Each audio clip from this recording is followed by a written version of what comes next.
law that is being shared is true, when the information that is being shared is in fact true about this person. Many of us will sit there and say, oh, this isn't backbiting. This is true about this person, not knowing that if it was true, that's what makes it backbiting. If it wasn't true, it would be tuhma, it would be an accusation.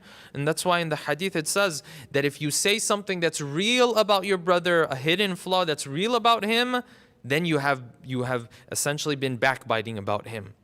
But if you say something and it's not true, well, this is an accusation and this is haram as well. So because it's true, it's okay.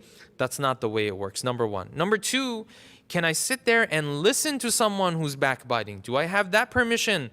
That also is a problem, because hadith tells us that the one who sits and listens to the backbiting is held accountable just like the one who is doing the backbiting himself. That's number two. Number three, if I want to share something, a hidden flaw of another person, and I want to share it not necessarily because I don't like that person, simply because I want to get it off my chest.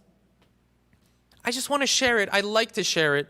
You know, it's difficult for me to hold it and keep it to myself, and that's why I want to share it with others. I don't want to create problems for him necessarily, but just want to get it off my chest. Can I share in that scenario? The answer is no.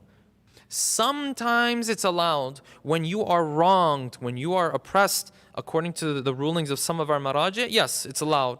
Then I can share this, yes, with some details there. The maraji allow it, and this is mentioned in the verses of the Quran. لا يحب الله الجهر من القول بالسوء إلا من ظلم. Allah subhanahu wa ta'ala doesn't like for you to bring out the negative unless in a situation where someone is wronged. And the maraji have some detailed differences in the rulings there. But outside of that, just because this is an information I can't keep inside, does that give me permission to get it off my chest, to share it with others, to vent to others? No, not necessarily. Not when it involves a hidden flaw of another person. Sometimes you'll find this in family gatherings, a spouse about their spouse, a mother about their children, children about their parents. They will share something, a habit that their loved one has. And if you were to ask them why you're sharing this, they say, well, it's just something that I want to get off of my chest. Yes, if you've been wronged, that's a different scenario. But if it's a habit that has to do with them and Allah subhanahu wa ta'ala, a flaw that they have, something that they do that's wrong, but it's not a situation where you were wronged and oppressed, you don't have the right to just get it off your chest. That's not a valid excuse for someone to speak of the hidden flaw of another person. And this is why always being curious, always trying to figure out what's going on with the life of this person, what's going on with the life of that person, what did he tell his child, and what did she tell her husband?